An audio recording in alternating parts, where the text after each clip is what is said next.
So இந்த வடவழிங்கிற ஒரு கிராமத்தை தாண்டி வந்துட்டோம். ஸோ நம்ம இப்போ திரும்பி ரிட்டர்ன் போகலாம்.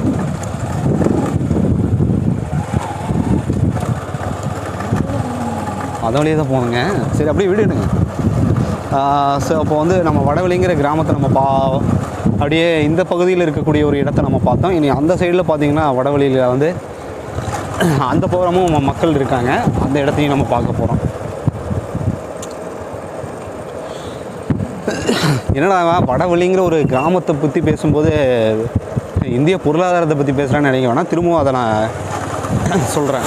ஏன்னா ஒவ்வொரு நாடுமே பார்த்திங்கன்னா தனது கிராமத்தை தழுவி தான் இருக்குது. இப்போ நம்ம என்னதான் பார்த்திங்கன்னா இந்த சைடு குமரன் குன்று 3 கிலோமீட்டர்னு போட்டிருக்காங்க.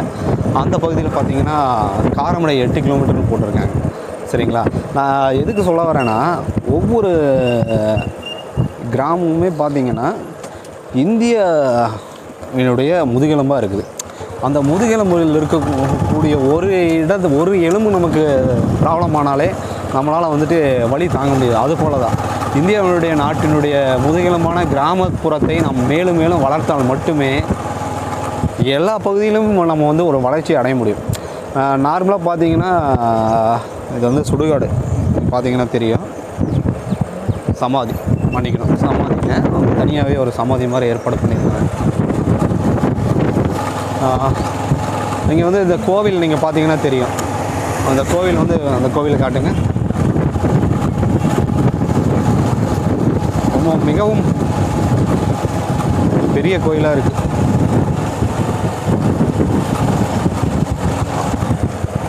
வடவழியினுடைய அந்த பகுதியை நம்ம பார்த்துட்டோம். இப்போ வந்து இந்த பகுதியை நம்ம வடவழியில் நம்ம பார்க்க போகிறோம். மொத்தம் வடவழியில் பார்த்திங்கன்னா ஒரு 2 ஏரியா இருக்குங்க. ஒரு சாரார் அந்த பகுதியில் வசிக்கிறாங்க, இன்னொரு சாரார் இந்த பகுதியில் வசிக்கிறாங்க. இப்போ பார்த்திங்கன்னா முன்னாடியே வீட்டு முன்னாடியே பார்த்திங்கன்னா ஒரு அழகாக இந்த வீடை பார்க்குதுங்க. ஒரு கிராமப்புறத்தில் இந்த மாதிரி ஒரு வீடை பார்க்கும்போது ரொம்ப ஆச்சரியமாக இருக்குது. வடவழி போட்டு பார்த்திங்களா, அந்த சாரார் அந்த பகுதியில் வசிக்கிறாங்க, இந்த சாரார் இந்த பகுதியில் வசிக்கிறாங்க. பாருங்க, பெண்கள்லாம் பார்த்திங்கன்னா அந்த சைடு காட்டுங்க தம்பி. பெண்கள்லாம் பார்த்திங்கன்னா இந்த சைடு கூலி தொழில் எல்லாம் மேற்கொண்டுட்டு இருக்காங்க. சிறுவர்கள் இங்கே விளையாண்டுருக்காங்க. இது பள்ளிக்கூடம். பள்ளியை காட்டுங்க. பள்ளிக்கூடம், அதுதான் பள்ளிக்கூடம். பேருந்து நிலையம் இருக்குது. இந்த பகுதி மக்கள்லாம் பாருங்கள், இங்கே வந்து குழந்தைகள் விளையாடுறதுக்கான ஒரு அமைப்பையும் ஏற்பாடு பண்ணியிருக்காங்க. அதோட செட்டில் கார்க்காக பேட்மிண்டன் விளையாடுறதுக்காகவும் ஒரு நெட்டெல்லாம் போட்டு அங்கே ஏற்பாடு பண்ணியிருக்காங்க.